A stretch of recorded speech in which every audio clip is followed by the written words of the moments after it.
minutes ago when I fell offline, so that's great. I'm sure the number is going to keep ticking up through the hour, but let's be mindful of time and get started. I'm Amy Perlow with the College Access and Success team at New Visions, and this is the SUNY Enrollment and Matriculation Forum, the purpose of which is to provide us with emerging information on SUNY policies, particularly in light of COVID-19. And so this forum is hosted jointly by New Visions for Public Schools, the Network for College Success, and Graduate NYC. And we'll have a moment in a minute where all of those partners can introduce themselves. There's a bit.ly link on the slide here in front of everyone, so you have access to our PowerPoint, and there will be the bit.ly link on all subsequent slides as well, so you don't need to rush to jot that down. So let's go ahead. And these are our objectives. We're so happy that so many people are able to join us again. I do want to also say this session's being recorded, so if you missed part of it or if you want to share it with other colleagues, you'll have that opportunity. Our objectives today are to share emerging information regarding SUNY policies for incoming freshmen and to address summer EOP program changes. We have a bunch of EOP directors and reps on the line, which is amazing, and they're going to answer questions. And we also want to create a community space for information sharing. So we're going to talk a little bit about meeting norms before we launch in. As most of you are probably familiar, we need participants to stay muted in order for there to be good sound and for the presenters to come across. If you can show your names by right-clicking on your profile, and just so we know who's in the room, that would be amazing. And we'd also love to see your faces if you're willing to use video. If not, that's fine too. In terms of the chat feature, it can be a little bit unwieldy with a group this size. We're up to 190 now. Feel free to use it. I see people saying good morning, and that's great. Feel free to use it to say hi. There will be designated times where we will prompt folks to use the chat to ask questions. And so with that in mind, if you want your questions answered, it might be best to wait until we have those prompts, because otherwise your questions might get buried underneath so much other chatter. So we have some chat monitors on hand, Melissa and Glenda and others who are going to surface the questions that are trending at the appropriate time. So it's best to wait and maybe let your questions get answered in real time. We had a pre-survey and we've already shared a lot of your questions with the presenters, so they will get answered, and we will also have a post-survey. So anything that doesn't get addressed today will get addressed afterwards. And so our agenda, I think, is next. Here's what today will look like. We're gonna have a quick welcome from all of our partners. We're gonna recap some resources from previous sessions. We're going to hear from our partners at SUNY Enrollment Management and Student Success, and also from our EOP partners at up to 9 SUNY campuses, which is amazing. And then from 11 to 11:30, we have our New Visions office hours for counselors. If you're not a New Visions counselor, you're still welcome to stay for that half hour. We'll be doing breakout rooms where we talk about best practices and surface more questions, so you're welcome to stay if you work directly with students. And now we're going to do some intros. So the folks who are hosting are going to show their faces on video, and you'll see that we've all showered and brushed our hair today, hopefully. So in the interest of connecting faces to names, I'm going to give everyone a chance to say a quick hello. So I'll start with Grad NYC. So Melissa Herman, if you are there and want to unmute yourself and just say a quick hello. Hi everyone, Melissa from Grad NYC. I definitely feel like I'm on the audio only picture, but I am showing my screen. I'm really happy to see everyone this morning. So Grad NYC will be hosting all of the resources from today and from all the previous forums on our website. So if you miss anything or have missed anything in the past, everything will be available. So glad to see everyone this morning. Thanks, Melissa. How about Alex Rowland from Grad NYC? Are you on the line? Hey, can everyone hear me? Yep. Alex Rowland, pleasure to be here. Great to Thanks. see you. over 200 folks joining us. I never see under 200, so I love that everybody shows up to these. And I'm great that we can, I feel great that we can sustain like a nice little community here during this very weird time. Thanks, Alex. How about Charlene Diamond from Grad NYC? Are you there?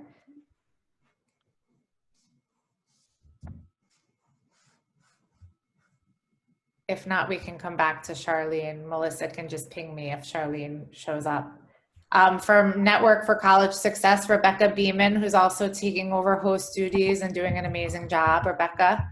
Hi, everybody. It's so nice to see you this morning. Hi, Rebecca. And Latiqua Washington, our other partner from Network for College Success. Hello, good morning, everyone. Glad to see you all on the line. As Melissa mentioned, the Grad NYC website is where we're housing all of our previous forums.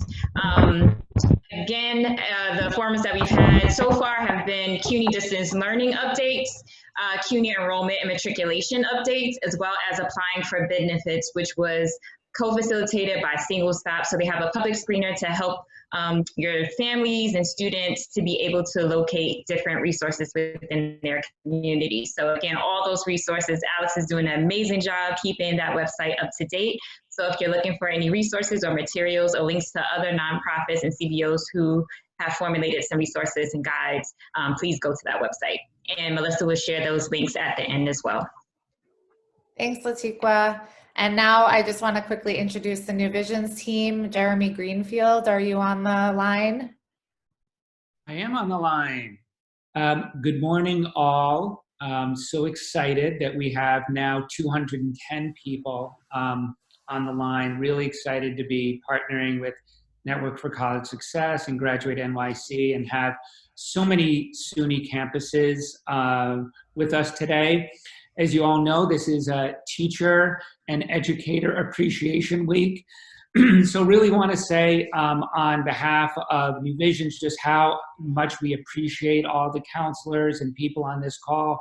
We're setting aside time from their super busy day to engage, to learn more about the context of higher ed so that you can support your students. Truly, we appreciate all of you, and thanks for being with us today. Thanks, Jeremy. How about Corey McBride? I know you're there. I am here. Good morning, college counseling and college access and success community. That's all. Thanks, Corey. Chanel Lockhart from New Visions. Good morning, all. So glad you could be here. Hope everyone's staying safe and as happy and well as possible. Glad to see you. Thanks, Chanel. And Glenda Tessalona, last but not least. Good morning, everyone. Wishing you and all your seniors the best as we're moving over to Decision Day and getting them into some sort of college in the fall. Thank you for all your work. Thanks, Glenda. And again, I'm Amy and I'm with New Visions as well. So thanks again for all of you joining us today. We can move on to the next slide, which is just a quick roll through of some of the resources we've compiled from past forums. So you'll see we had a CUNY enrollment and matriculation forum on April 22nd. Last week, we had Michael Turner present on HESC updates, and so we have notes from that presentation linked. We have the N4CS and Grad NYC COVID-19 resource page, which also includes a video of another presentation on applying for benefits. And finally, we have a link to the New Visions remote teaching and learning website, which has a lot of resources on it that are updated weekly on Fridays. So feel free to use the bit.ly link to revisit those resources. And now I'm going to turn it over to Rebecca, who has a poll for us that she's going to launch. Yes, so we want to get a sense of how many of you have had students commit to SUNY for the fall. So I'm going to launch a poll, and you are going to have about 60 seconds to respond. And I can see the responses coming in. We have 210 people on the line, so I'll give you a few more seconds.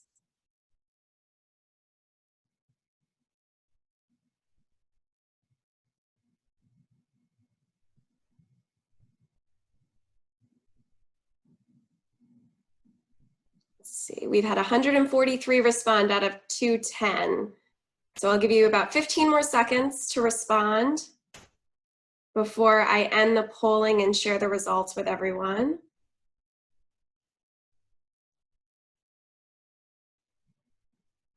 Okay, it seems to have slowed down. So if you can all see, it looks like about 75% of our attendees have had students officially commit to SUNY for fall 2020.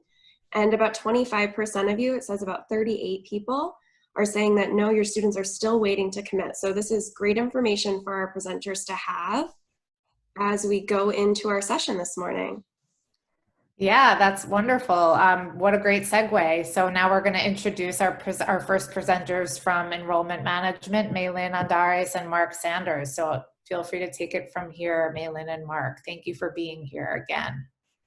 Hi, everyone. Good morning. I first want to start off and say that I hope that all your families and loved ones are safe and healthy during this challenging time. I've had the pleasure to work with so many of you, so I can't thank you enough, with your support and your counselors, especially all going to SUNY.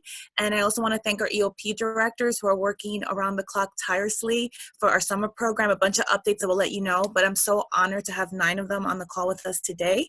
I think it's so exciting to have a face to a program, so welcome. Good morning, everybody. I just want to echo those sentiments, and I'm really glad that we're all here together to get some really great information about SUNY and EOP. Rebecca, yes. So we have a few updates. These are our websites that we think are important for all of you to know and to have sort of in your back pocket at this time. The first one is a deposit deadline. So if you can click on it, Rebecca, so we can see the actual website. It's going to give you a run through of all the campuses. Now, for most of our campuses, our deposit deadline is June 1st. However, you will see that some of them are going to say contact the campus, which I know, and in some you may say May 1st as well. But this is a good list to have as we're making decisions. I know there's a lot of flexibility happening through regular admissions, but for EOP, a lot of things, as I'm sure we have people on the call will explain, it's been a lot of extensions because people are submitting things later and the documentation process taking longer and so on. But it's good to have that just as a background to know that in most of our situations, it's for June 1st. Absolutely, and I want you guys to know that the live chat option is also available through all of the website links that we have today. So just something to note there. But as Maylin said, we have a variety of different EOP directors here today to answer some questions about specific campuses. You want to go to the FAQ, Rebecca? No, like the other one first, Mark, the Innovate, Okay. That one. Yeah, Okay. And then we'll go to the FAQ, thank you. That one, as you know, every campus is going to have their own messaging about COVID-19. So I think this was a good opportunity for the counselors and the students. So any campus that you click on, if you click on Albany, as all of you know, love Albany, but if you click on any campus, it's going to give you a message from the campus president, the resources of the campus, what's happening with the campus currently, if they're a testing site, if they're doing any research about the disease and so on. But this is good to know for the families as well of the students who are attending these campuses, because every campus is going to have a message about what's happening and the resources being provided on that specific campus.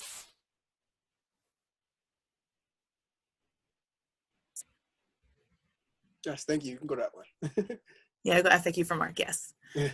So obviously there's a lot of questions that's being asked during COVID-19, and SUNY has done a great job at compiling a one-stop shop for the most frequently asked questions in regards to COVID-19. As Rebecca scrolls down, you'll see a variety of questions for classes, the opportunity programs, what's that going to look like, and events that were planned or now canceled, especially for graduation, and as well as health that everybody's worrying about and considering what to do next. So this is just a great resource for everybody to kind of delve into and, refer your students to if they have any specific questions that they maybe have come here to get answered. But again, this is also have a live chat option as well for students to ask specific questions. Might you all be able to walk us through a couple of the questions that you feel are the most common, that you've been getting the most, that are up here, just so folks have a chance to read through them before they ask the same ones again? Absolutely. If you go all the way up, Rebecca, to the beginning, Our biggest questions that we get right now is, for me, 3 of them, is the campus operations, how they're functioning, if they're opening for summer and so on, you know, what's happening with the faculty, the staff, are the dorms closed, and so on. And then if you go further down, so yeah, dormitories, health issues, classes, like are the classes all online? Opportunity programs, as you can see, has their own separate section. So it only has 3 areas, and that one talks about the summer, about going online for the summer program, about obtaining any documentation, and also for the application service center. And if you go to the events and the health one, but if you go further down is the financial impacts. We have a lot of questions about reimbursements, about tuition, about anything with financial aid appeal, award letters. That one is very small, and that will differ by campus, but I will definitely look at the financial aid impacts because that section will also hopefully get a little bigger in the upcoming weeks.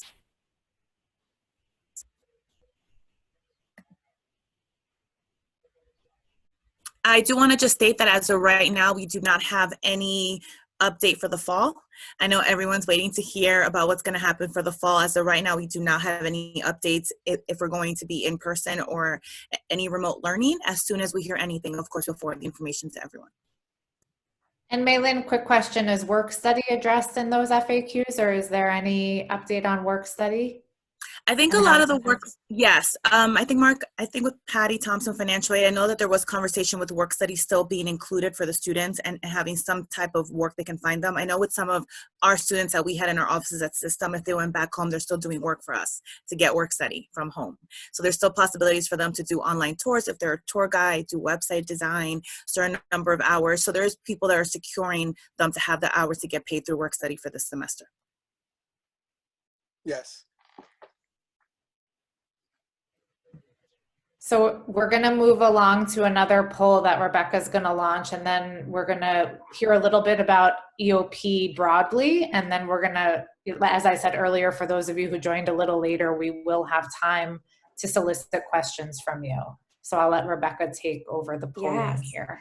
So this question, you're going to have the opportunity to multi-select. So if you have students that have been accepted to or committed to any of the below EOP programs for this fall, you can select all of the campuses that you might have students going to, and this will be helpful to all of our counselors that are on the line to kind of get an understanding of where our students are going to from New York City. Oh, this is exciting. I'm sad that you can't see them all coming in. So we have 223 people on the line. I've had about 50 respond, so I'll give you another 15 to 20 seconds to get in your answers.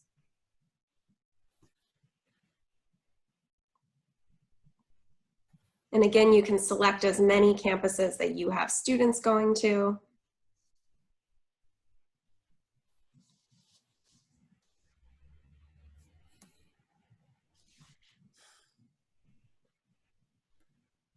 Okay, I'm going to share the results with you. So you can see where our attendees on the line today have students that have already been accepted or committed to the EOP programs. And it looks like we have students going to all the programs that are represented here this morning, with the most going to SUNY Albany, SUNY Buffalo State, University of Buffalo, New Paltz, Stony Brook. This is great. That's exciting. Awesome. And so I think we're going to have a moment for Maylin and Mark to provide some broader EOP updates, and then I will introduce the campus-based folks after that. Absolutely. So just to, not to reiterate any information that we've already gone over, but June 1st is the extended deadline for most of our campuses. And we provided that resource for you guys to see where each individual campuses is at in regards to the deadline. We know we're really excited at EOP because generally we had 48 campuses, but now we have 49. That includes Mohawk Valley Community College. So we're really excited to have them on board this year and for the following years to come. So please, if you have any students that are interested interested in Mohawk Valley, definitely let us know and we can connect you to the directors. And we also provide the director's contact information in the link all the way at the bottom, so you can have a contact to each and every EOP director across SUNY. So that's a great resource for you guys. Also, I know there's a lot of questions going around on what's going to happen for the summer in regards to the EOP program. That all of our programs are going to be executing a form of online learning to engage students this summer, and we have a variety of different EOP directors here to talk about their individual campuses and what that might look like on their campus. In regards to COVID and everybody working from home and learning from home, EOP has secured laptops to provide students to take their online classes for the summer and hopefully even through the fall. And then this is going to be provided for them through the EOP program. So we're really excited to kind of shed that light and technology for the students. And I know another question that pops up that's not on here is that for those students that don't have Wi-Fi, for those who need it, we also are providing some type of Wi-Fi devices for those students that don't have it to gain internet access. So, I mean, I guess that's it for right now, Right. but I don't want to go too deep into it. I want to definitely give an opportunity for our EOP directors to kind of introduce themselves and explain more about their program. Great. Thank you so much, Mark. So what I'm going to do is, just so folks can put a face to a name and a campus, I'm just going to read through all of our EOP reps' names. I call them reps because some of them are directors and some of them are from other offices. And then if you all can just unmute yourselves for a moment to say hello, and then we'll provide some additional information about your campus-specific programs and open it up for a Q&A. So I'll start alphabetically by campus with SUNY Albany. Maritza Martinez, are you there to unmute yourself? I'll give everyone a moment to sort of unmute. I know Maritza is here. And if not, I can come back to her. Should we skip and go to Vanessa Rodriguez from Broome? Yes, let's do that. Yeah, and come back. that's fine. Okay, Vanessa, are you there to say hi? I am. Hi, everyone. I'm really glad to have this opportunity to share with you more about SUNY Broome's EOP program. Thank you, Vanessa. How about Carol Miller-Canestrari from Buff State? Morning, everyone. I'm happy to be here, and I was happy to see the results on that poll that many of you send send your students to Buffalo State, and we love having them. Thanks, Carol. Betsy from University of Buffalo, are you there? Yes, good morning, everyone. Glad to be here, glad to be a part of this. I guess that's one of the benefits of being virtual these days. We get to attend more meetings, which can be beneficial in some ways. So nice to see everyone. Thank you so much. Selena Billins from Mohawk Valley Community College. Are you there? Yes, I am. Good morning. I'm so happy to be here, and I look forward to connecting with you all, learning from you all, and sharing the wealth. Thank you, Selena. How about Marquis Bennett from SUNY Morrisville? Morning, everyone. Marquise Bennett, SUNY Morrisville. Very, very vain. So you will get a peek at me, but I'm going to disappear in about a second here. Thank you. How about Antonio Bonilla? I think you go as Tony, right? From SUNY New Paltz? Yes, good morning, everyone. Tony Bonilla from SUNY New Paltz. I'm excited to be here and able to share some information that will be of value to you. Thank you, Tony. How about Pathy Leva from Oneonta? Hi, how are you, everybody? It's nice to be here and be able to share everything that we can with you during these tough times. From SUNY Oneonta, I'm the interim director currently. Thanks. Thank you. And Christina Lofaso from Stony Brook. Hi, everybody. I'm Christina from Stony Brook. I'm actually the EOP coordinator with the admissions office. So I'm the one reading all the EOP applications and assisting your students through the application process. But I do want to introduce, because she's on here as well, Ms. Pamela Matzner, who is the EOP director at Stony Brook. Thank you. Was it Pamela that you mentioned? Can we see you for a second to say hey? Hi, everyone. I'm Pam Matzner. I'm the director of Stony Brook EOP, and I hope we can shed some light on some of the questions that have been out there, as I have been receiving many of them. So thank you for being here today. Thank you, Pam. And let's circle back to Maritza from SUNY Albany, who we missed. Maritza, are you there? Okay. It's okay. She may be having some, technical Yeah. issues. Wanted to reiterate to everyone, this is a great example. I know a lot of people question the admissions and EOP process. So this is a great way because it's hard to pinpoint, right? Like Tony does a menu plots. I know Vanessa does my broom. Many people have questions when it comes to, if I have to reach out to someone, who is it? Is it the EOP director? Is it the admissions person? Is it the financial aid person? And it's a joint effort, but there are people that do multiple roles. So this is a prime example why it's critical to have these conversations to ensure that you're connecting to the right person to help your students. Thank you, Malin. Yeah, and so then on the next slide, we've actually collected in advance some information from these EOP folks who have been so helpful to put this together at the last minute. I know that these are a lot of the questions that we were getting in the beginning, and we figured rather than spending our Q&A time having them give you numbers and dates, we could put them here in front of you. Keep in mind that the number of spots available across campuses is a snapshot in time from a few days ago. So that might have been the case a few days ago, and some of those spots may have been filled already. We'll probably learn a little bit more today, but those are rough numbers. And so most of your questions were around when the summer programs would run and whether students could still join. So we'll give you a couple of minutes to sort of digest what's in front of you across these 9 campuses. And now, the moment that you've all been waiting for, we invite you to start putting some of your questions into the chat box if you haven't done that already.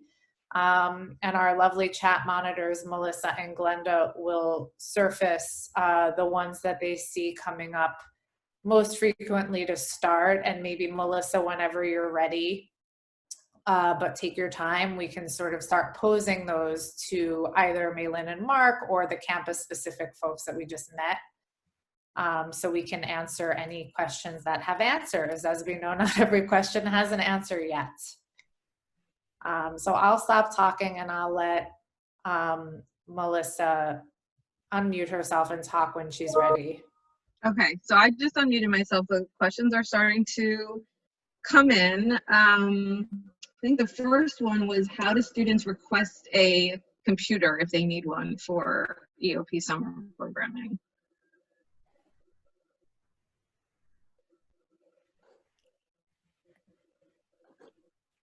Hello? I'm sorry. So if anybody of the EOP directors want to answer this question, but from my knowledge that, the computers are planning to reach the students who need the computers before they start the program or at some point within the program. So how did they make a... I'm sorry. What? How did they put in a physical request to say that they need the computer? It's like an online form? Oh, I know what you're trying to say, Melissa. So if you're an EOP incoming freshman, like, you're going to get a laptop. So it's not so much requesting information. It's more sort of like a loaner contract of what that's going to look like, after you get the laptop delivered to you. So that's where we're in the process right now. I do know that Bati from Oneonta had already, done this process with her students because she went on and was able to get funding to get laptops for students beforehand. But for our students in the EOP program, it's going to have them getting one. But the whole thing is how we're going to get them delivered to them and sort of a contract for them to sign once they receive it. And does any of the directors want automatically? So this is Pathy from SUNY Oneonta. So just to give you an outlook of how we're going to do it at our college, once we receive our computers, depending on each college, IT might have to do some stuff. Our IT department has agreed to just help our students. We're going to have a flyer sent with the package of everything, so that if they have any technical difficulties, they'll be able to contact someone directly to our IT department.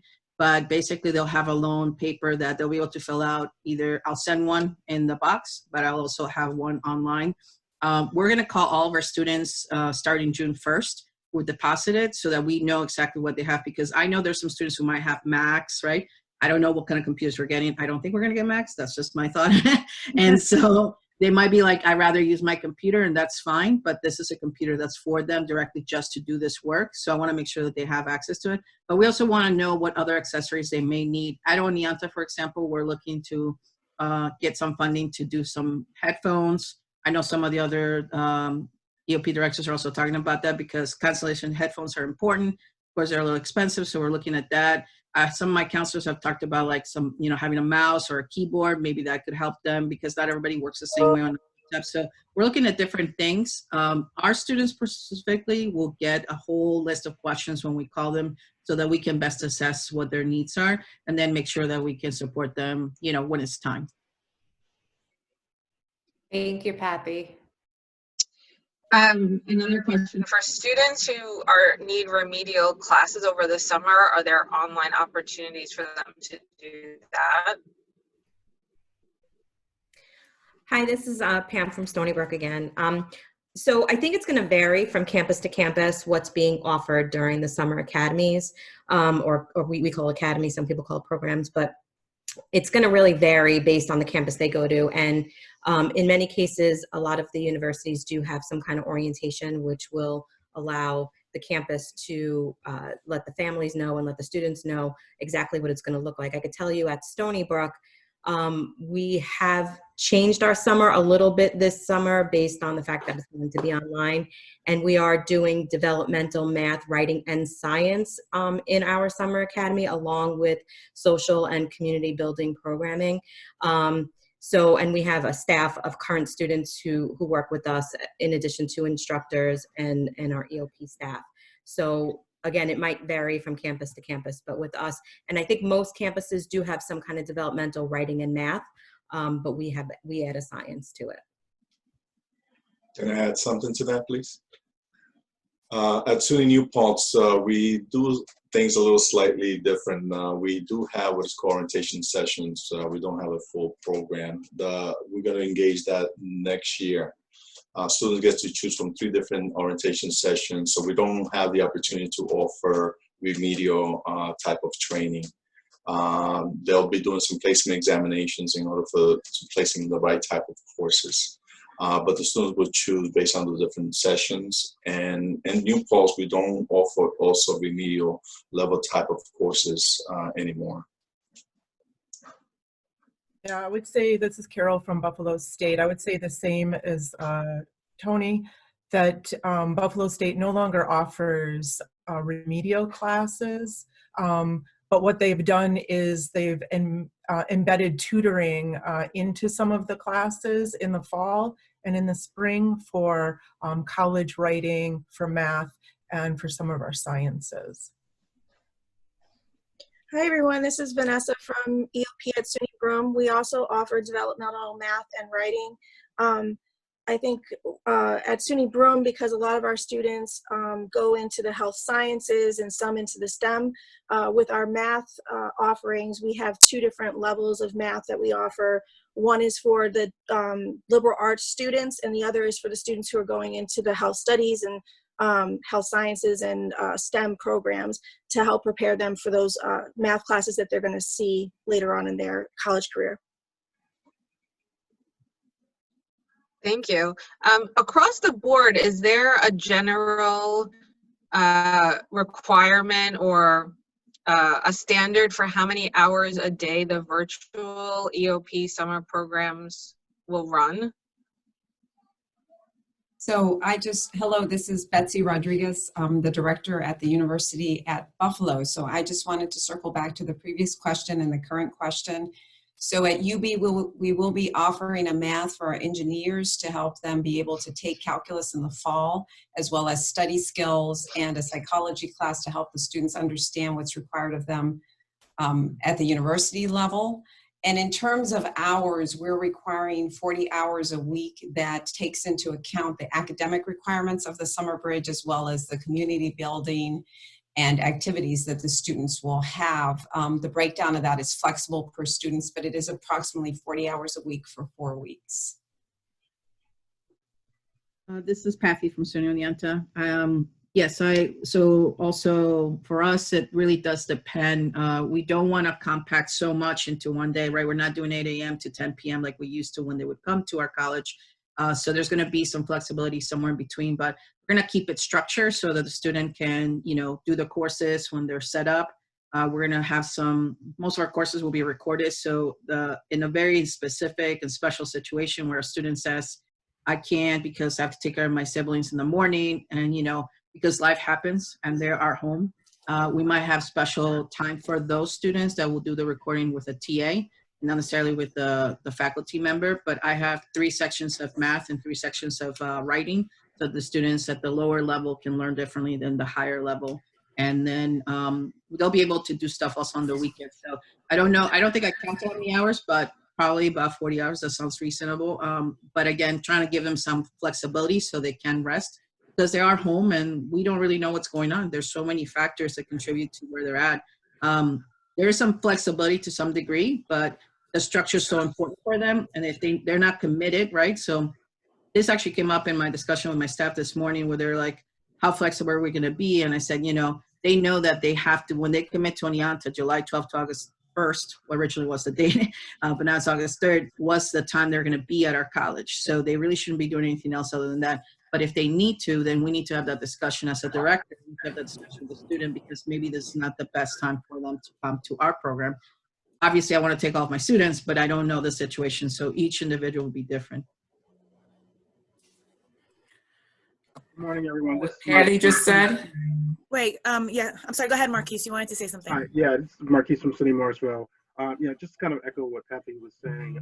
Primarily, what we're trying to do here at Morrisville is create a schedule that allows students to kind of get into a routine that will help them be successful. However, we're not going to be sticking so much to a set hourly course schedule per se. Primarily what I'm going to be doing is allowing my instructors who are going to be using the online educational resources kind of formulate courses that allow students to kind of be more self-paced, because, as Patty alluded to, there are a lot of things that are going on in households. I mean, we have some students who don't have rooms to themselves, and so it makes it very difficult for them to kind of get work done. So we just want to make sure that whatever we offer to them, it will be as flexible as possible. We are going to be offering a couple of developmental courses, one in math and one in writing. Because we are a technical institution, we want to make sure that our students have those baseline foundations set up so that they can be successful in their courses moving forward.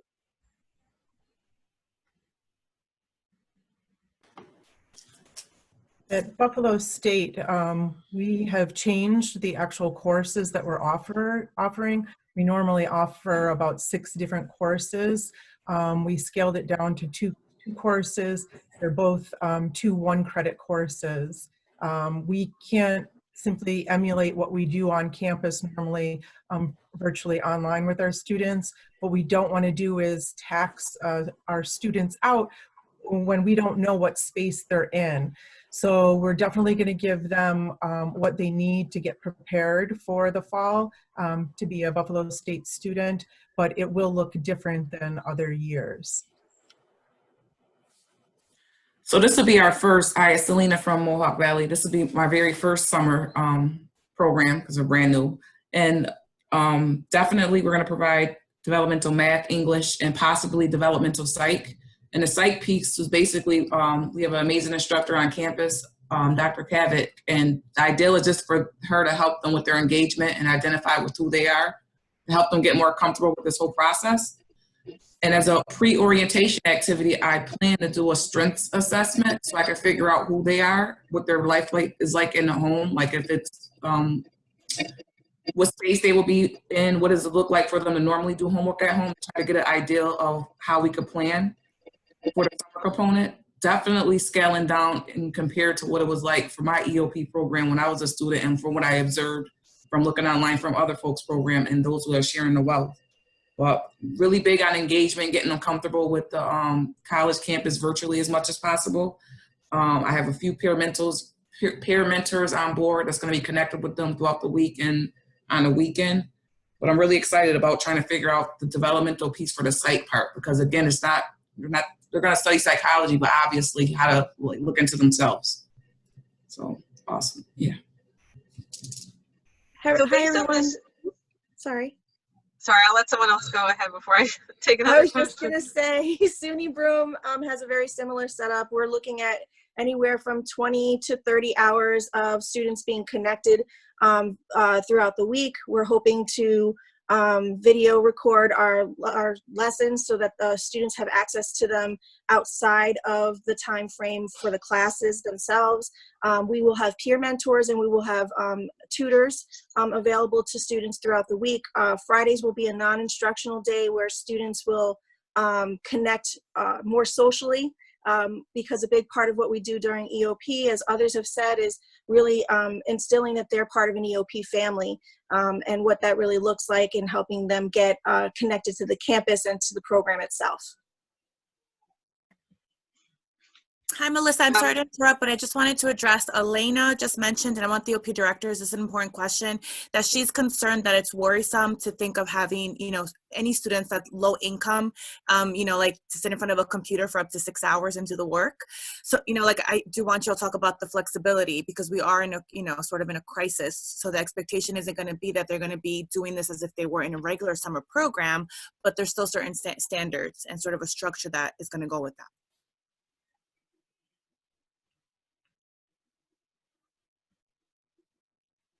Does So anyone I don't know if want to anybody speak wants to to talk that? about if anyone wants to speak to the number of hours, because I think there's some concern among the counselors that. If I can interject, yeah, in our summer program, part of the plan is to have a morning session and an afternoon session. It actually is different from the regular orientation process that most campuses are doing, but it's to alleviate that burden. Maybe 2 hours in the morning, then 2 hours in the afternoon, and then go from there. It's a 4-day duration. And that for that purpose, just to basically alleviate all this craziness that's going on in the household. At SUNY Oneonta, we obviously definitely feel the same way. There's no, I mean, I don't even like sitting 8 hours straight and I have to do it all the time. So a student just can't stay still and do that. So it's going to be a few hours in the morning. There's going to be another hour before lunch and their lunchtime if that's their time. And we're going to do some stuff in the afternoon. And then nighttime is a lot of optional tutoring. We're going to have professional tutors, mentors. So all that's going to be either through texting or on their own time. And then I don't expect them to be more than a few hours, no more than 2 hours continuously during the day, and then maybe a few hours in the afternoon. I think that all of our programs, this is so new to all of us. There is no one way to do it. Again, I was having conversations with my staff and they're all like, some are like, I think it's overwhelming. Some are like, oh, we need more structure. Honestly, we're going to do the best we can to make sure our students, we show compassion and that we show what, you know, we can do to really make them successful. We need to make them online learners now. I remember one of our mentors, EOP, when we have a meeting, said we should, you know, continue to make them online learners because we don't know what's going to happen in the fall. I'm not here to say what's going to happen at Oneonta, but if it happens, let's be realistic that there could be online. I need our students to be online learners and ready to go so they're not failing, because there won't be a pass or fail like this has been this past semester for some of the SUNYs. So we have to make sure they're online learners, that they're structured so they have it, but at the same time, being compassionate that they just can't, right? They can't sit there for 4 or 5 hours. So I don't know if anybody else feels that way, but you know, I think we all are on the same page. Kathy, I totally agree with you. One of my ideals that I'm working on is possibly having them commit to doing a digital literacy portfolio. And basically that's just have them doing small activities that is connected across the curriculum as far as the English to writing and math, like them even creating a budget as far as the math of what it would be like if they had $700 every 3 months, what would they spend it on? And just have them making a graph out of that. And basically the digital literacy portfolio, they'll be able to walk away showing that they know how to create an email, an appropriate email to their advisor, reversing the email to one of their friends, or creating a PowerPoint, or creating a Zoom meeting and engaging in it. So definitely appreciate you saying that. And I think, yeah, that's the avenue I'm gonna go. That way it's small activities that are meaningful. So that way when they do start in the fall, if we are virtual, they're a lot more prepared rather than not. So for us, it's kind of interesting because I'm very blessed to have an instructional staff who's been with my program for many, many years. So they have been instrumental in really trying to develop this new online format with us. So we are going to have scheduled writing, math, science in 2-hour blocks. Pretty much, I would say, across the board from Monday to Friday, it's somewhere between, it's like 9 a.m. to 1 p.m. However, the instructors are going to be doing both synchronous and asynchronous teaching. So they're working together as a cohort within the subject matter to really figure out how they can make sure that the students are gaining the skills that they need in order to be successful in the Stony Brook classes for the fall semester, while taking into account the very unique circumstances that some of the students may be facing during this time. We also have a very large student mentor staff that's been trained all spring semester to both, they were RAs, although now they've become success coaches for the summer to build community. And then we have our TAs who are actually in the classroom working with the instructors, and then they are tutoring the students at night and on the weekends. So we are taking into account, again, the very unique situation that's happening, but we are also trying to assist the students in managing their time somewhat in case, like was mentioned, we need to be preparing them for what is to come in the fall semester. And that's really what EOP Summer is about, is building that foundation. And if that foundation is going to be online learning for the fall semester, we need to really take advantage of that for the summer. So that's kind of the approach we've taken. Thank you all for addressing that. I think I have a few questions that maybe Lynn or Mark can answer, sort of general EOP questions around, sort of is the information still going out about whether students have been accepted or not, because some students haven't heard back yet, and sort of is there a rolling application opportunity for students that maybe didn't know if they were going to be able to graduate, but now they are, or know that there are spots available. So should they be applying for EOP now? That's a great question, Melissa. And I just want to clarify for a little bit with Tony. Thank you, Tony, for the laptop, reference back to laptop and distribution. There's been many changes. So it's going to be a lot of information upcoming on how they're going to be distributed. So just keep an eye out for that. And I think with, I want the EOP directors to answer with the space availability, but our campus is still making decisions as we speak, and things are still going out every single day. And then I know there's a lot of questions that Glenda mentioned about anything, with taxes and anything with financial documentation. So I do want, like if anyone can address any of the questions of how that's being processed. I know there's a lot of flexibility and a lot more leniency on accepting a lot of documentation because of the current climate that we're in. But, I do want to just be very clear that it's something that we're working with through every single day. But if any of the directors want to chime in, or admissions folks, on just the flexibility that's happening with a bunch of documentation being provided or needed at this time. I can add, I'm still reviewing applications and accepting students. Enrollment management for EOP program is a difficult thing to do, to hit the exact number. So obviously we have to accept over the target enrollment. For example, for us is 150 students. Right now I've already accepted about 300 some students, but not all of them can commit to New Paltz. But again, in this type of situation, people making decisions here and there where they want to go. But I'm still reviewing application. I'm lucky that I have a lot of support from the financial aid office. They do all the review. So anybody who is submitting financial aid documentation, send it directly to the financial aid office, not to my office, because then it slows down the process, because that's their responsibility. Once they're financially eligible, then I can review the application and make a decision. I go physically to the campus and print out their packages and so on. But I'm also reaching out to some students at this time, because it's late in the process, and letting them know that they got accepted either via email or even a phone call sometimes, it depends. But that process is still going on. But I have to slow it down at a certain point because I cannot overcommit. At Buffalo State, the admissions office does all of our admitting of EOP students because we have such a large class. We accept 250 freshmen every year. So all of the information goes directly to the admissions office. They actually review the financials in the admissions office. My understanding is this, is they are being lenient, but the student will have to provide before the beginning of the year, of the semester, that the documentation that's needed. So if when they do present that information down the road, if then they didn't actually qualify, then they would be removed from EOP. So we want to be very careful in the students that we are still referring and saying it's okay if you don't have this documentation or that documentation, because they will absolutely have to turn it in by the time the semester starts, is my understanding from our point of view. With 250 to fill, and we know that enrollment at most of the colleges is down right now, we have many spots still available. I'm going to say we're halfway to our goal.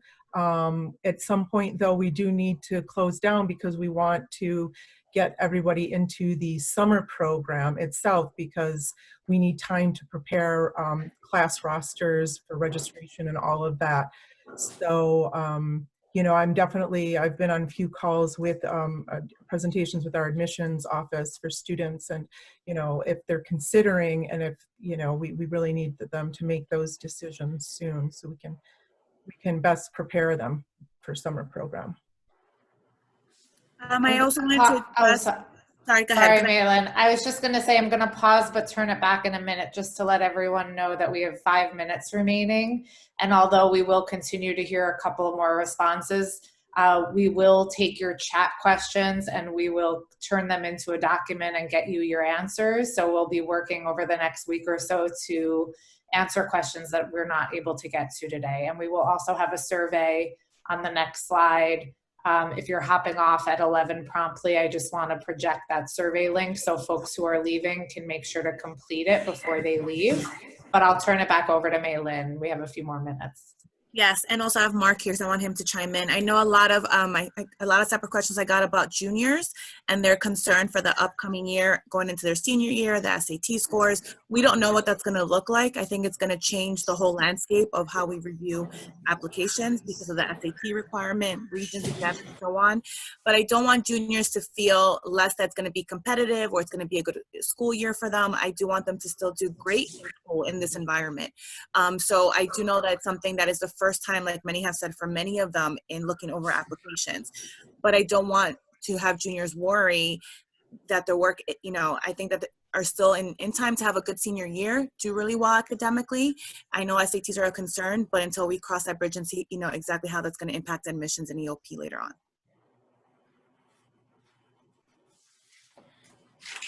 Maylin or Mark, can you also talk a little bit about sort of financial aid decision timing and appeals based, you know, student circumstances changing based on COVID? How would that documentation work and sort of what that process could look like? Yeah, I think the process is going to look a little different across the campuses, but on the topic of appeals, students do have that option to appeal their financial aid packages. But we just can't, you know, determine what that outcome would be. Obviously, it just depends on the situation that the campuses are reviewing their a package. But for the most part, again, if any of the directors want to kind of chime in on what that might look like on their specific campuses, but for the most part, students have the opportunity to appeal their packages, and depending on what fall will look like, would hopefully, you know, change the landscape of financial aid potentially. So we just don't know that area yet. I think for Buffalo State, you know, we've talked about this, but if we look at EOP guidelines, our EOP guidelines state that they have to be historically disadvantaged. Mm-hmm. So an incident like COVID necessarily wouldn't put a student into the financial guidelines based on the year of COVID. So I think we need to look, and I think that most campuses, I think SUNY as a whole, will make those, if they decide, you know, the Office of Special Programs, but if we look at EOP guidelines, they do need to be historically disadvantaged. I agree with Carol, and she's right when it comes to that. I think, but if you're thinking about talent tap, because I'm pretty versed in financial aid, and I work with our financial aid department directly, and I accept the students. We make sure that we advise our students that if something has changed or the 2019 is different than their 2018 by a large amount, either between $1,000 to $20,000 for whatever reason, there's a million factors. We encourage them to work with our financial aid director or whoever may be at the college, so that they can appeal that, and then maybe their Pell or TAP will change. As far as EOP, that just, yeah, it's basically based on historic disadvantage, and I agree with Carol. So I don't think that will change unless something else changes above us. But if you're looking at the other picture of it, then of course, I think appealing to your financial aid department is the most important thing for them, because things have changed in their life. Can I just add something for Stony Brook University? Our financial aid office does have a formal appeal process, which they have a form already on their website for students to be able to go to and fill out by the end of June. They will be re-reviewing students who submit that appeal in July, so they will be receiving a new financial package if warranted before the school year. So that is a formalized process, but is not something that's the same across the board. So I do suggest reaching out to each individual institution to see what their process is. And depending on who you're reaching out to, more than likely it's the financial aid office for something like that rather than EOP or admissions.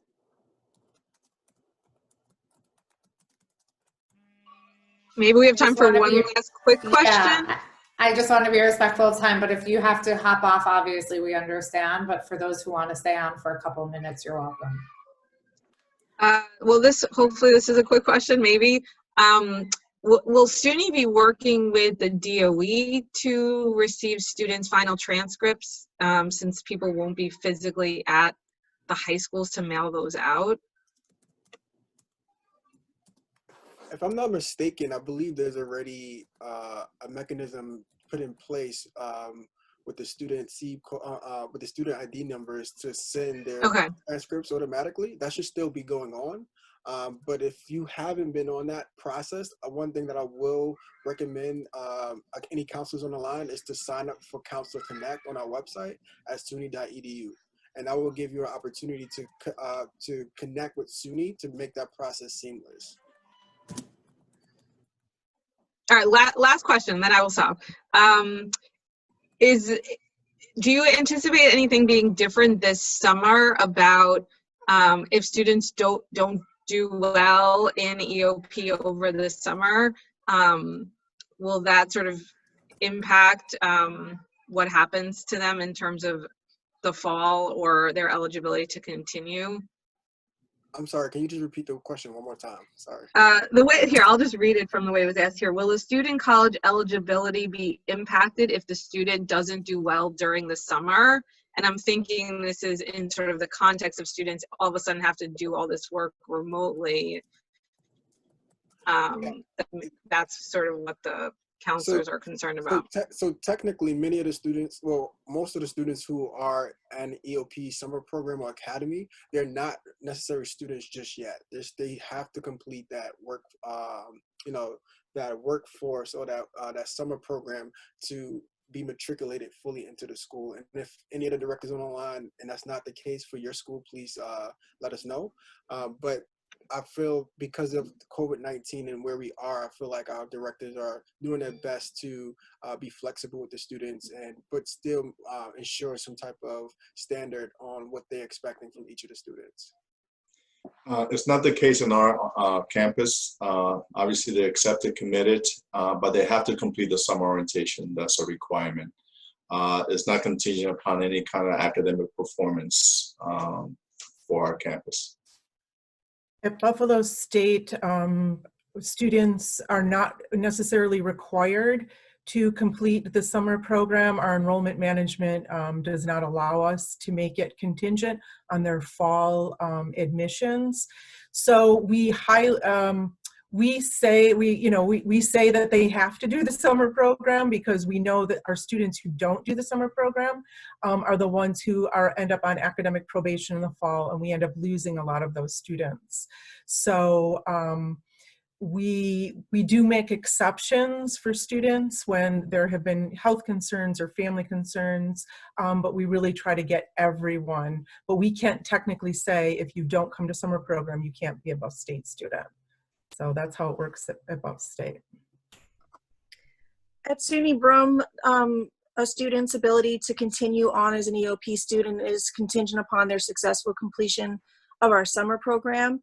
What they do during the classes, if they don't do well, then that means they don't move out of developmental, but it doesn't mean that they would not be an EOP student in the fall. The only time we've had to say goodbye to a student during a summer program is based on poor behavior, not necessarily what they are or not doing in their academics. So of course there are rules to a summer program. There will be rules to a summer program in an online format as well. And as long as everybody is appropriate and doing the best that they can, we expect that they'll be joining us in the fall as an EOP student.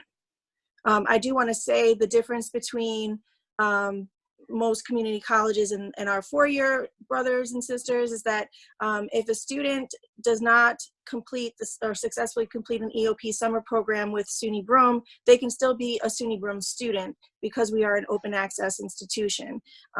So they wouldn't whereas if somebody didn't complete a summer program at someplace else, they may not be able to go to the school in the fall. So that's an important distinction between the two. I would say Stony Brook is very similar to what Vanessa just said. Our students do have to successfully complete the summer academy in order to get matriculated for the fall semester. But rarely is it ever an academic reason why we don't bring them on. Many times, or not many times, but there have been times where it has been behavior more than anything else. And that will be the same for the online format as well. We do have a code of conduct that our students have to abide by, which has been updated now with the new online remote format.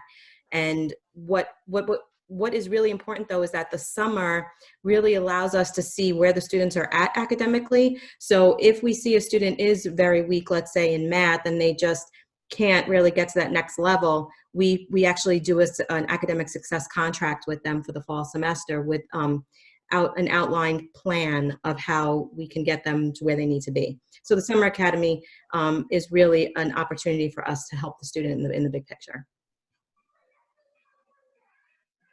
This is Kathy from SUNY Oneonta. It's pretty much the same as what Vanessa and Pam said. We do expect them to complete the program. There's always concerns that what happens when the student isn't fulfilling some parts. We'll have a discussion, and that'll be a one-on-one with the director, and this situation will be me, and then we can make the decision. Rarely is it academic. Again, it's my few times it's been a behavior or they've chosen to leave the program. So. Thank you all. Oh, sorry. I was just going to say it's okay to keep going. We still have 138 people on the line and we don't want to cut people off. So if you are an EOP director and you want to keep talking, feel free. This is Betsy from the University of Buffalo, and it's the same thing that Pathy said and Pam said at UB. It is required, the summer program. We want to make sure that our students are successful. Hi, everyone. This is Marquise at Morrisville. And I think I can speak for all of us when I say our summer programs are primarily designed to get our students ready to be successful for the upcoming semester. Rarely do we bring in students who we do not believe are capable of being successful or capable of succeeding moving forward. So the programs are really designed to kind of build up what they need in order for them to move forward and to the path for graduation. Our program, at least the program here at SUNY Morrisville, we've never dismissed a student for academic reasons or anything like that. It's, if anything, to echo what a lot of my colleagues have said, it's about behavior. But our programs are also structured in a way where we try to help students navigate some of those behavior issues. We're not just making kind of flat decisions to say, okay, well, you're not following our rules, so now you're free to go. We're working with our students up to the point where if we cannot get them to where we believe that they are capable of being successful, then we would ask them to leave. But very rarely are our programs designed to do anything other than to make sure that our students can get the necessary resources and skills necessary to move forward. To that end, I do have to hop off. I want to thank you all for this time, but I have another call I need to get to. But thank you very much. Thank you, Marquise. I would like to add something. In terms of commitment, we moved into a new program called Slate and for the first year, and it's a two-step process to commit to SUNY New Paltz. One is there an intent option, and then they commit. And commit for EOP student, their application or their pre-enrollment deposits is waived for them. So I've had quite a few students who forget to do the second part, which is the most important, it's the commitment. But it's a two-step process. Confirm that you're planning to attend New Paltz and then commit, and the application or the pre-enrollment deposit is waived.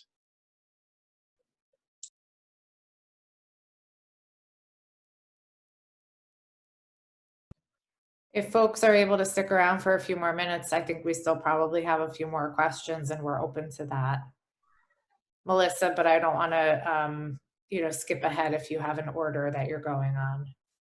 No, sure. I think we should. I do want to plug the survey one more time. So for those of you, I think a couple of. Oh, go ahead. I think a couple of people asked about the commitment deposits if they're being waivers. Commitment deposit waivers. For any of the directors that haven't talked about their commitment deposit process, do you want to talk about that now? I know at Buffalo State, if they have been accepted and they email the admissions office and ask them if they could waive the deposit, they will do it. So same thing at Stony Brook. For our EOP students, there are no deposits required at all. So our EOP students are able to just go in, accept their admissions offer, and do not have to worry about making any sort of financial commitment or deposit to Stony Brook. For our general students, however, if they do have trouble paying those deposits but still want to commit to us, they are more than welcome to reach out to us at our general inbox, which is enroll, ENROLL, at stonybrook.edu, and just put their case in an email.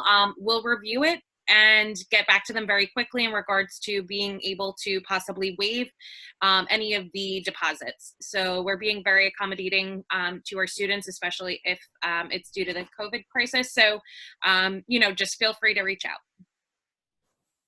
I would like to make another comment. I know a lot of students are shopping around for different colleges, and the fact that some of these colleges, especially for EOP students, is waived, they tend to double commit to different schools. If we can discourage them from doing that, because when we're trying to rely on numbers and all of a sudden the number is not true, then it shortchanges pretty much a lot of different campuses. If they can stay true, I know they have a number one option and so on, if they can try to stick that out until the decision is made. But double commitment makes it difficult for enrollment management. Yeah, I agree with Tony, because if we start taking students and we think we're getting that number, and I get that, they have to take care of themselves. The students want to have options, but what happens is if I'm full, right, like I'm almost full by next week, and then 10 of them back out, luckily I have a wait list, but otherwise I would have already let go of hundreds of students who could have taken the spot. And I personally had to close at Oneonta because we only take 45 to 50 students. So I don't have that many spots. And so I already have a 20-person wait list, and I like to take some of them, but I won't know until May 18th or something about that.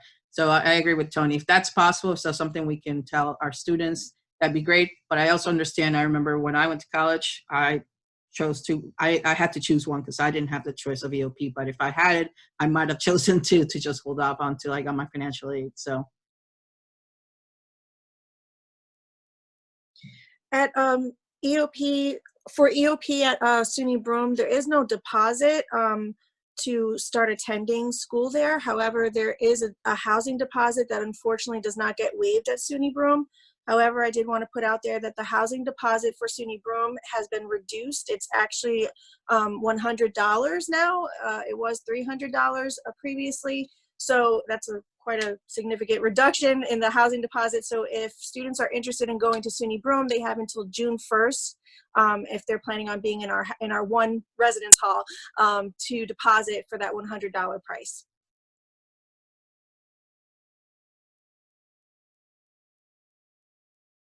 We still have 104 people on the line, so if we want to keep going, we'll keep going until the EOP directors fall asleep. I'll go. I just wanted to add, I'm getting a lot of questions about the crisis we're in and if anyone has lost family members or parents, which I'm so sorry for any of your students or any of you that have lost anyone so dear and close to you. If there are very extreme recent circumstances, please feel free to reach out to the campuses and explain in detail what is happening with your student, if they lost a parent, if they lost their current housing situation, if there's food insecurities, just because this does play a role in the overall, in their overall package and situation. So please make sure that you express that to every campus that they have applied to, or at least their top school. Maylene, I'm glad you said something about that. I'm glad that they're asking. Just so you know, at Oneonta, I've made agreement with the president that I will have a floor open at a dorm room for students who are homeless, foster care, company youth, independent students. I tend to get a lot of those usually, and they might not be a safe space for some of them. And if they are, even if they have a home, but they might be in a situation where it's just not conducive.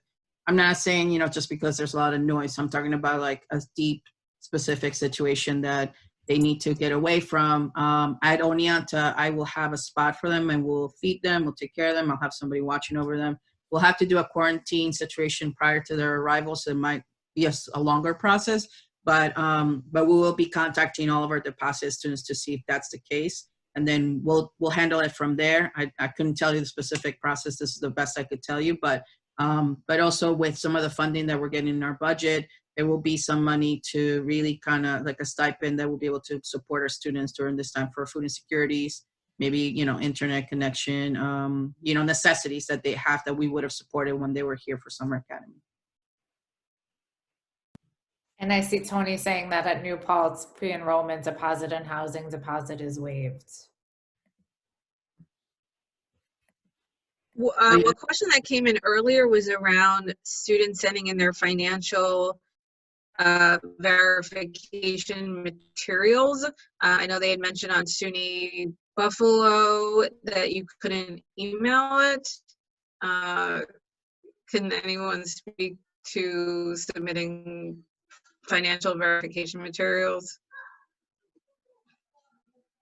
Yes, you can email it directly to the financial aid office.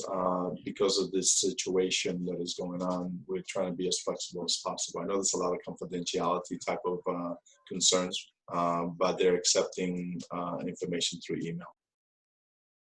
Yeah, and Oneonta as well. They're doing financial aid through online. They're accepting certain things, and just so you know, I think that the verification part is sometimes the toughest for our students.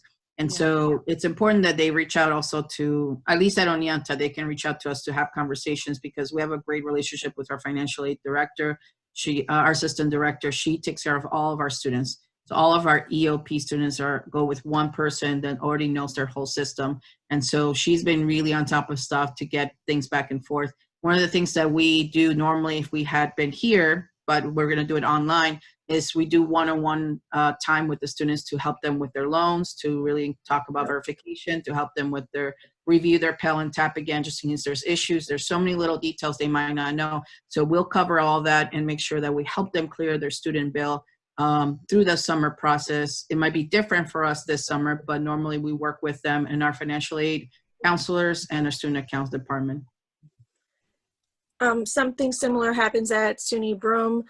Because I do the admissions and the financial review, students would send or can send their documentation to my email directly. So we are accepting documentation via email. In addition, what we do during a summer program is to assist students with any financial aid issues that they have, whether it's their TAP is still not correct or they've been selected for verification. myself and the EOP counselor at SUNY Broome helps those students get through that stuff so that they're ready to go. And the last thing we hope that they're worrying about in the fall is their financial aid. At Buffalo State, we do the same thing in the summer, is really help students work through either verification or just work through understanding their financial aid, accepting loans, doing all of that necessary work. I would say the one thing that I find from students is that they believe because they are EOP that they're not going to have to take out loans, which that's absolutely incorrect. I was an EOP student back in the day, and back in the day we didn't have to, but because of the rise in tuition and living on campus, but financial aid, TAP, Pell, and all of that pretty much staying the same, all EOP students do take out loans. So that is a huge misunderstanding for many of the students who are applying and come and have no idea that they're going to have to take out loans and that they will actually owe money too once their financial aid package is complete. Thank you so much. So I think Melissa's telling me that we've gotten through most of our questions.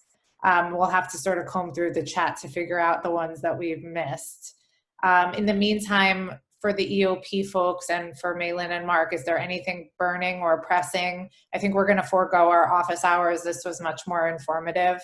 But as people fill out the survey, the link is projected. Are there any last minute points that you guys would like to get across? Feel free to chime in.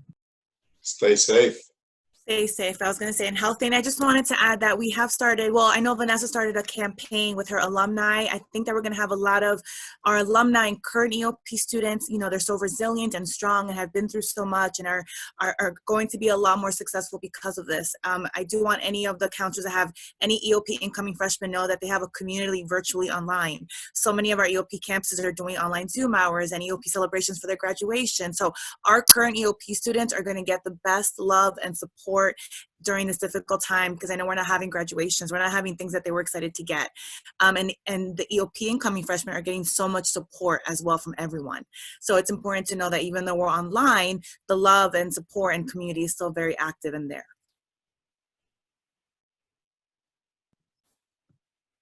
Thank you. I'm sure that's really awesome for everyone to hear. And we will share, as long as you all are okay, it's on the slide already. We've shared your email addresses, so I hope you're ready to have some more personal relationships. And thank you, Patty. I see just pasted her email again. The slide deck we will share with everyone. We will also share a recording, and we'll write up a summary of key points.